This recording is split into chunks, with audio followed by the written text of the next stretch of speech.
السلام عليكم ورحمة الله. دي طريقة كفتة بالبرغل ان شاء الله تعجبكم. اول حاجة كده نسلي على الرسول ونقول عليه افضل الصلاة والسلام. معايا هنا بصلتين مبشورين او مضروبين في الكبة براحتك. معايا ملح وفلفل والسبع بهارات وجنزبيل، وده مقدار نص كيلو لحمة، ودي نص كوباية برغل مغسولة ومنقوعة كده لمدة 5 دقايق ومصفية. بحط هنا نص كيلو لحمة، ودول معلقتين دهن انا حطاهم بس عشان خاطر اللحمة بتاعتي نسبة الدهن بتاعتها قليلة. ودي نص كوباية البرغل اللي قلت عليها، نص كوباية بس. ودي ملح وفلفل والسبع بهارات وجنزبيل. ومعايا هنا برضو رشة جوز الطيب، حابة تحطيها براحتك، مش حابة براحتك. ومعايا هنا نص كوباية نص معلقة اقصد بيكنج باودر، دي عشان تخلي الكفتة هشة وما تكشش. ومهمة برضو نص معلقة صغيرة كده. وبدعك الكلام ده كده كله، اهم حاجة انك تعجني الكفتة كويس. كل ما تعجنيها كل ما تديكي نتيجة كويسة. بعجن كده الكلام ده كده كله كويس. وهنا معلقة نشا كبيرة برضك، معلقة اكل نشا كبيرة.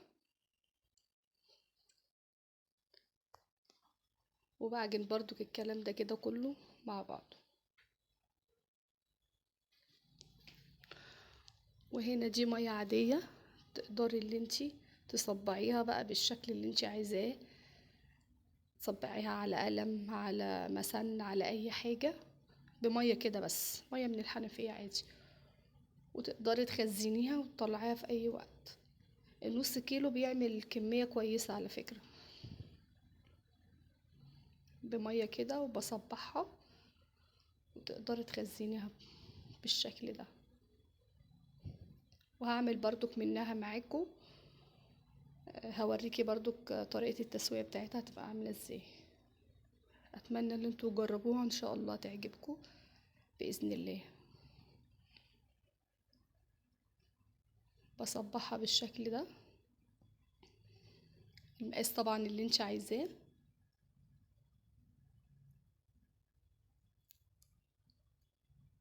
كده بالشكل ده كده بصبعها.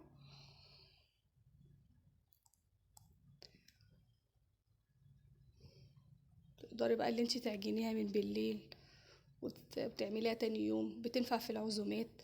هي حلوة جدا على فكرة. اتمنى ان انتوا تجربوها. وده شكلها كده في طريقة التخزين اهي. برضو حبيت اوريكي ان هي برضو بتعمل كمية حلوة. ده نص كيلو على فكرة.